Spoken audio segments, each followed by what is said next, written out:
Good evening guys. Today is Monday, 7 p.m.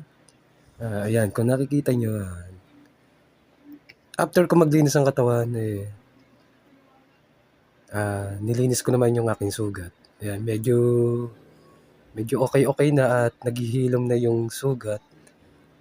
Pero sa loob, sariwa pa yung sugat niya, medyo makirot pa. Totally makirot talaga. Ayan, minsan tumatago sa likod ko yung kirot eh. Malamang ko yung sa pinagtusukanan sa baga, sa loob. Medyo makirot. Pero awa naman ng Diyos pahilom na. Ayun, patuloy kong nililinis ng mabuti yung aking sugat, yung aking katawan para talagang masanitize ng maayos. Ayan. Bali, ako nga lang palang mag-isa niyan. Ako lang palang mag-isa na ngayon, gabi.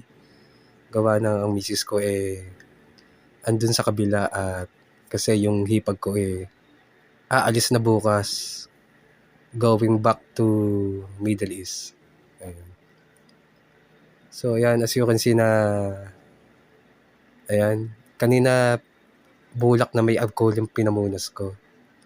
Ngayon naman, bulak na may betadine ang aking panlalanggas, ang aking panglilinis.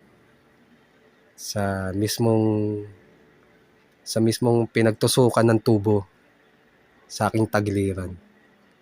Ayan. Medyo masakit nga lang, tinitiis ko lang. At konting-kanti lang talaga mararamdaman mo yung sakit. Kaya yan, dampi-dampi lang. Talagang tinatyaga ko na malinis. At ayoko kasing patagalin yung sugat na yan. Kasi ilang buwan na rin ako natambay, may higit 1 buwan na nakatambay. So, gusto ko na uling makabalik sa trabaho at makarecover ng lakas. Ayun. Pero, ang taas pa rin ng sugar ko, yun ang problema. So, kahit anong diet pag gutom ka talaga, kakain at kakain ka pa rin. Kaya, minsan ang hirap iwasan or madalas hirap iwasan. Ayan, napapanguwi ako dyan. Makasakit talaga. Konting-kanti lang talaga masakit. Ayan. So, tinitiis ko talaga para tuluyan maghilom at gumaling na ako. Yun lang naman para makabalik ako sa trabaho.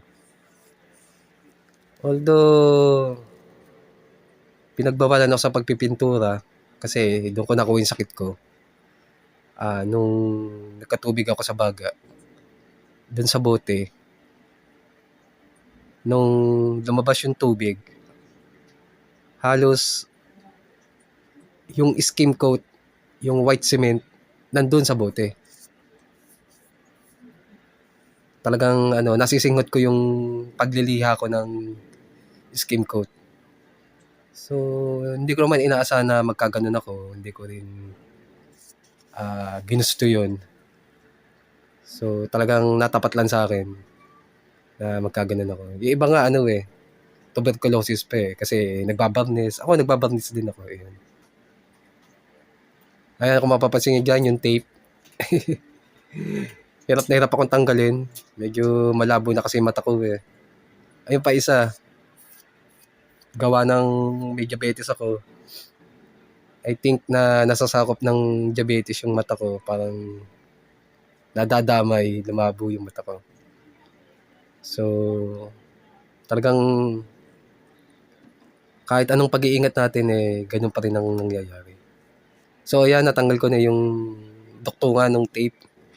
Ayan, mag-start na akong maglagay ng gasa sa aking sugat para matakbang ko na siya at hopefully gumaling na rin ako at lumakas. At ang laki ng pinayat ko, sa totoo lang. Pero walang imposible sa Panginoon kung mananalig ka sa Kanya. Siya lang ang Siya lang ang healing power natin. So, dapat lang tayo magtiwala sa Kanya. Ayun lang, at eto na, yan, tinitapang ko na yung aking sugat. Hopefully, maghilom na hanggang doon sa loob, yung sa pinagtusukan ng tubo, sa loob ng aking baga, ng aking tagiliran. Sa loob kasi, ramdam mo yung kirot, yung sakit. Parang sariwa pa sa loob, yung pinagdaanan ng tubo, ng karayom na malaki. Malaki yung karayom, may isang dangkal yung binunot sa akin. After pagkabunot nun, tinahi. 4 na tahi. Ayan, kung napapansin nyo, ayan, napapanguwi ako dahil konting-kanti nga lang masakit eh. Ayan.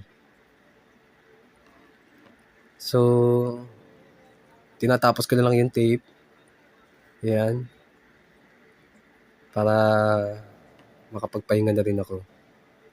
Talagang dapat everyday nilalanggas yung sugat para gumaling talaga. Yung labas ng sugat ko, medyo hilom na, pero yung sa loob, makirot. So, iniingatan ko lang na masaktan ako. So, ayan. Medyo okay na. Ayan, pakita ko sa inyo, ayan. Nalagyan ko na ng gasa at natipang ko na rin. Ayan. Thank you sa inyo lahat. Maraming salamat sa panonood.